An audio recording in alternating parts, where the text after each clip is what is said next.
Hey everybody, Anish Majumdar here, career coach to the fiercely ambitious, back at you today with a video that must be said, that must be understood, and that must be taken to heart if you are serious about moving ahead in your career right now and getting a dream opportunity. What are we talking about here? It's the thing that most coaches, most experts do not want you focused on because they don't have a solution for you. How do you stop being perceived as a desperate candidate, especially now with all of the other stuff that's going on there? I mean, it's no mystery that companies are like, okay, look, if we are hiring, if we are moving forward, the pain that we have hasn't gone away. But we also know that anyone who's out here, right, they're pretty desperate, right? I mean, they're feeling scarcity. They're going to take whatever we can give them, right? Even if we lowball them. How do you defeat that perception? How do you completely make sure that that is eliminated? And that is something that needs to start and that needs to be thought of at every stage of the process that you're doing, okay? Wherever you are, if you're in active job search mode right now, if you know that things are winding down and you're going to shortly be in that position, or if you know that you need to find something better to compare and contrast your current path, wherever you are, whatever the situation is, this is something that you need to take to heart. Because if you don't, here's what's going to happen. And I've seen this happen over and over and over again in the 11 plus years I've been a career coach. This is nothing to do with how qualified you are. It has nothing to do with how good you are at your job or how many great references you have or anything like that. If an employer perceives you as being desperate, it poisons the well of the opportunity. So no matter how good your intentions are in terms of starting this role, starting this next chapter, if they know that you were desperate in some way before you accepted it, it's going to result in problems throughout. Not always, but in 99% of the case, you're going to run into big problems. Either you're going to run into problems with the offer itself, you're going to get lowballed, they're going to delay, they're going to ghost on you for a while, then they're going to come back when they couldn't find anyone better, then they're going to be grudging, they're going to begrudge every single aspect of that deal, they're not going to give you the resources that you need when you start, they're not going to be receptive to a promotion. It just goes on and on and on and on and on because they don't respect you. And that's something that needs to be solved. And guys, to those of you who have been drinking the Kool-Aid of negativity, and I know we all have, like on some level, we all have people in our lives who they think that they're keeping us safe. They're giving you good advice. But what their advice boils down to is be as subservient as you can. Don't make waves right now. Don't make waves, right? Go do whatever they tell you to do. If they ask you for interview number 6, 7, 8, 9, 10, forget about the time that means away from your family. Forget about the time that means pursuing other opportunities or moving ahead in any aspect of your life. Just do it. If they ask you for a free presentation, just do it. These people who are touting that kind of subservience are doing you zero favors. Because what they don't understand is that the elements of subservience that may have worked when you were in kindergarten, that may have worked in high school as a quote-unquote good student waiting your turn, don't work like that out there, okay? Especially at the high levels. You got to take your power and you got to take your respect if you have it, if you have the balls to grab it. And if you do, it immediately vaults you into a different level. But for each and every one of you, we need to have backbone. We need to have some strength behind this because this is our career and this is our life and we are the ones who are in charge. So to those of you who are like, no, Anish, you don't understand, trust me, I do. And we've got the numbers and we've seen the journeys and we've got the stats to prove it. It does not work if you go that route. So what are the things that you need to be worried about right now? What are the things that you can look at and nip in the bud as you move through it to make sure that this perception is as minimized as possible. Okay, guys? So I've been working on it. So I've got my notes here so you know you're getting the full meal deal because it's really important to me that you understand this. I want every single person watching this video to put this into action. Don't just take the video and go eat a snack and go on with your day. Stop wasting your time like that. If you're going to do it, if you're going to get serious about it, that means it's worth changing aspects of your life and how you're doing these things. So I expect you to bring these 3 into heart and start the process of changing them, okay? Because any person can, regardless of what your background is. You don't need an MBA to do this. You don't need 10 plus years of experience. Anyone can do this if you know that being courageous and being your own man or woman is more important than being a slave. If you know that, do these, okay? Number 1, I want you to ask yourself this and write this down, okay? What is the frame that you are using to describe yourself? Question mark. So let me explain. When people ask you, hey, what are you up to right now? What do you say? Do you do what so many other people do, which is they basically say a polite version of I'm looking for a job? Oh yeah, I'm looking for new career opportunities. Job seeker, right? I'm looking at new jobs. Oh, even worse, I got laid off. A job seeker, right? I'm like exploring what's out there, but I'd like to be set up in a new position in the next month or two. Job seeker, right? Every time a frame comes about or an opportunity comes about, whether it's verbal, email, LinkedIn, whatever, where you need to phrase who you are, I want you to think expert, not job seeker. Okay? So what would an expert do? If you were in business for yourself and you were generating opportunities, how would you describe what you're doing right now? Would you describe yourself as looking for new career opportunities? Or would you just say something along the lines of, I'm in discussions with several business leaders in the IT space right now, mid-stage companies, and we're looking to see how we can refine this strategy and own the road ahead in terms of business development. Same thing, right? And what am I doing to support that? Exactly what you're probably already doing, which is you're setting up calls, you're setting up meetings, you're figuring out what's going on there, and you're moving it forward. So what difference is there? The difference comes from you. The difference comes from framing what you're doing and realizing that the impact of what you're doing is never, ever, ever going to be reliant on the permission of anybody else. In other words, if you can feed the frame of the expert and say, look, anytime I have to broach this, the overall feeling is I'm already in play. I already know what I'm doing. I already know what the impact is. Right? So if you speak to me and if I get introduced, the feeling is not, oh, this guy's going to hit me up for something. The feeling is, wow, interesting. Okay, so what's going on there? What's the latest there? How are you doing that? Right? It's a totally different posture, and it needs to be put out, especially for those in hiring. Right? If you're speaking to a recruiter, if you're speaking to HR, they're asking you what's going on. I want you to avoid and repeat after me. What is the frame that I am using to describe myself? It cannot be the job seeker frame. It must be a frame of someone who is already actively in the business of making your impact happen. So definitely, concretely, I would keep a log of every single person that you're in dialogue with. Good, bad, or ugly, I want you to write down what's their job title, what company do they work at, because this is going to add ammo to this other frame, right?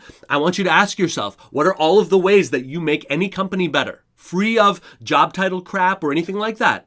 Just me and you. What are 10, 15, 20, 50, 100 ways that you make any company better? Write those down so you have that. And ask yourself, what's my magic? Right? What's the way in which I see things that only I can? This is all valuable ammo for a different frame. But remember, you cannot ever use the frame of a job seeker and expect anything better than being treated like I'm not going to say a bum, but basically someone who's looking for a handout. And boy, oh boy, in this environment, will that not work for you? Okay? So just remove that. Remove anything that says job seeker from your ideology and how you communicate who you are. Remove that from your brand. You don't need it. It just comes across as desperate. Okay? There should be nothing on your LinkedIn, nothing on your resume that says, I'm looking for a job. Nothing on your resume, by the way, that has any negative details whatsoever. You're not being honest. You're just being a fool because you're shooting yourself in the foot. And any company, if they do their due diligence, they're going to be coming at you anyway. So what's your job? To help them with that? Or to be as strong as you possibly can? So that's number one. Number two, I want you to write this down and ask yourself this. Number 2 is not understanding your free line. Okay? And let me explain that.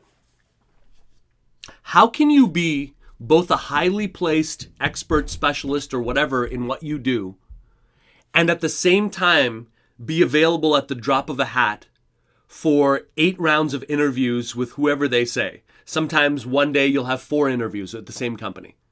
That's your entire day.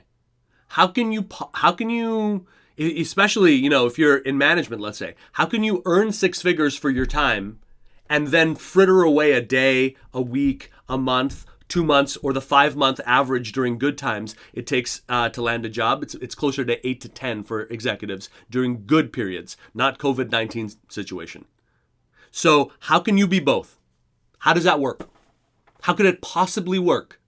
How can you say on the one hand, this is what I deserve, but your actions say you're up for anything, anywhere? I could literally not have a company and I could say I've got an interview for you and I know I've got you for as long as I want. How do those two things jibe? They don't. Which is why no matter what your specialization is or earning power is, if you accept everything, if your free line, which means that the line of what you'll do for free is infinite, then you're going to get lowballed no matter what. If it goes to an offer. And by the way, if they know that your free line is infinite, from a human perspective, the person whose time seems to be more scarce, the person who is harder to reach, the person who is harder to access, is going to move forward infinitely faster, right? I realized that by accident once, my business got to the place where we had wonderful members of the team and people who I had trained to handle initial calls with people to set that up. It wasn't intentional, but my perceived value skyrocketed. Why? Because it's harder now, right? You can't just jump on the phone, right? I'm primarily, when I'm speaking with people, they're people who are already in our world, right? They've already joined. They're working in a deep capacity. Now it feels, by the way, like an event. Now it feels like it's something truly special. But if I was there every single time, if any person, hey, I'm randomly interested, oh, yeah, I'll be there, I would have none of that value. It would be gone. It would be gone despite my best intentions. So what is your free line? And here are a couple of concrete things. Number 1, I do not believe that you should ever, under any circumstances, be available at the drop of a hat just because someone calls you on the phone. I don't care if they're a recruiter. I don't care if they're the CEO of a company. They're calling you up at Monday at 11 a.m. Oh my gosh, thank you so much. Awesome, that sounds incredible. Let me just check my calendar. Can we reconvene tomorrow at the same time? And just so I know, what are the major areas that I can offer some clarity on, just so I can prepare for this call accurately and give you what you're looking for. Awesome. There is no such thing as you just picking up the phone and getting into serious conversation like that. That's an infinite free line. So I want you to, with integrity, schedule every call. Schedule it out. Even if it's like 2 hours later or 3 hours later on the same day. Having that specific time to say, okay, let's reconvene there and let me get some clarity. This is the give and take, not just give and give. Let me get some clarity on what we need to accomplish here. What are the major points that we need to accomplish? And setting it up that way will have an immediate impact on how successful these calls are, regardless of how you do during the call. Do you understand? It's the structure that helps and will decide whether this is something that is conducive or whether this is something that is not. Right? It's the structure. Okay? So I really call scheduled in advance. Never on the day of, never because they picked up the phone. Number 2, ideally when you're having a meeting, right? When you're having an interview, set up what that next step is going to look like, write down to the date, write down to when, at the end. Get the buy-in for that, because that's when you're going to have ideally the most leverage. Ideally, you're spending most of your time asking questions, uncovering what's going on there. So you're never going to have more leverage than you have right at the end of that. So don't wait to just send a generalized follow-up the next day. That's just an excuse for us to cop out in that moment. Let's be real. Let's figure out, okay, this is what we've talked about. This is the urgency. Here's this. Here's what I recommend. How can we pursue this? quickly so that we can move into actually solving this instead of spending infinite amount of time talking about it, right? So get that buy-in right there wherever possible. If not, the follow-up that you send on the next day, there should not be an iota of generality to it. We're not here to waste our time, folks. And again, that's another manifestation of an infinite free line. Look, I'm not here to chat with you. And I hope it's the same with you as well, right? I mean, I say this a lot of times to people I work with. I'm not here for like a coffee klatch type of thing. I'm not here to hold your hand and generalize, talk about nothing. I need you to work with me. I am your coach, which means I'm going to lead you through it and sometimes kick your ass, right? And the same thing is true for you. You are a professional, which means you're not here to just chat. You're here to get things done. So when you follow up on that next day, it should be about, yes, how awesome it was to meet. Here are the 3 most urgent things that we were talking about. Here's what I recommend in terms of that next step so we can move this into an offer and we can move this to a conclusion and get started. What do you think about that? So I am demonstrating full commitment to that next step.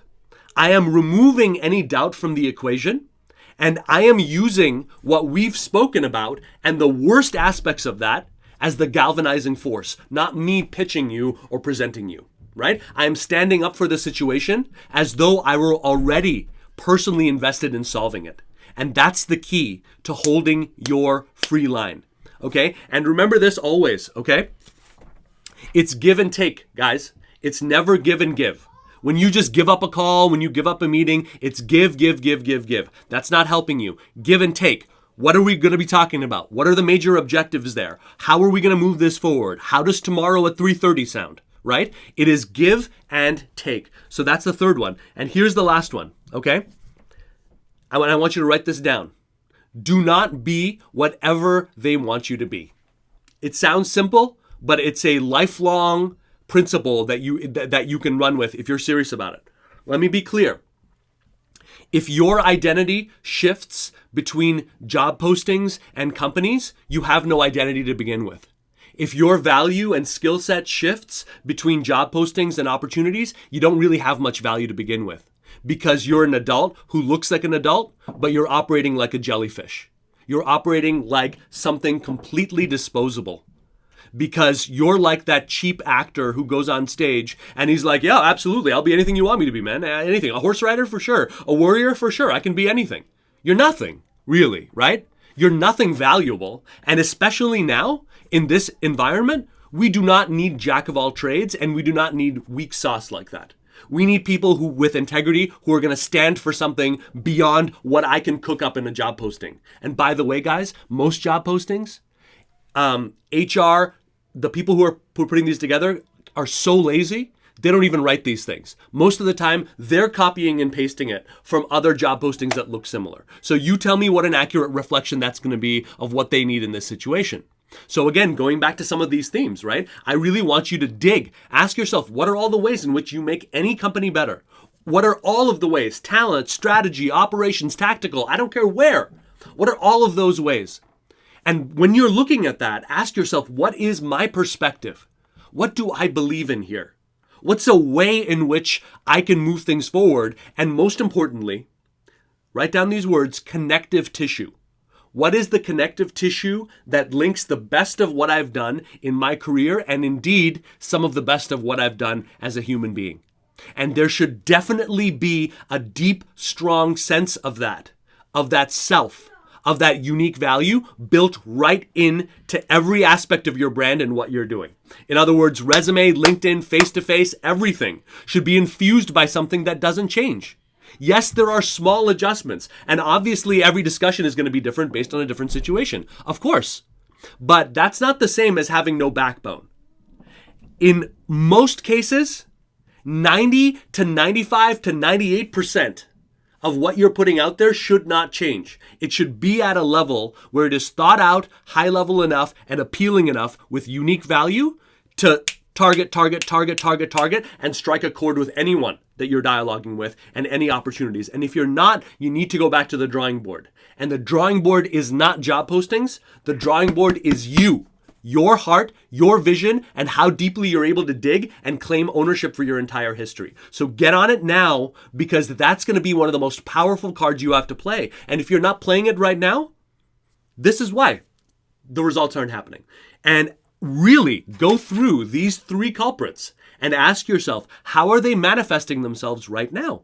And eliminate them. The more you eliminate it, the more successful you're going to be in this environment and the faster you're going to move forward. And if you need more help than this, and if you want to go deeper on this, I encourage you to go over to helloanish.com right now, HELLOANISH.com. I've got a masterclass loaded up there right now that leads you through exactly the 5 shifts that I lead my clients through to get them from the place that you're in right now into offers in a matter of weeks. Yes, it is possible. Yes, it is doubly possible in this environment, but no, it will not get done by you trotting out the same job seeker crap. It will absolutely not work. That's just the sucker play. So if you're interested for something different that works, that is fast, and is going to support your power, go over there right now. I don't care what you have going on. helloanish.com. Go over there right now. Take an hour to invest in your career and invest in an actual path forward. Do it now, and good luck. Keep hustling, and don't ever let life's losers out there, the ones who try to pitch negativity as a positive, the people who are kind of keep you down, and the people who are telling you being a slave is the right way to go, don't ever let them win, okay? You are made of different stuff than that. You are made for something more beautiful than that. So go after it. I appreciate each and every one of you. I'll talk to you soon.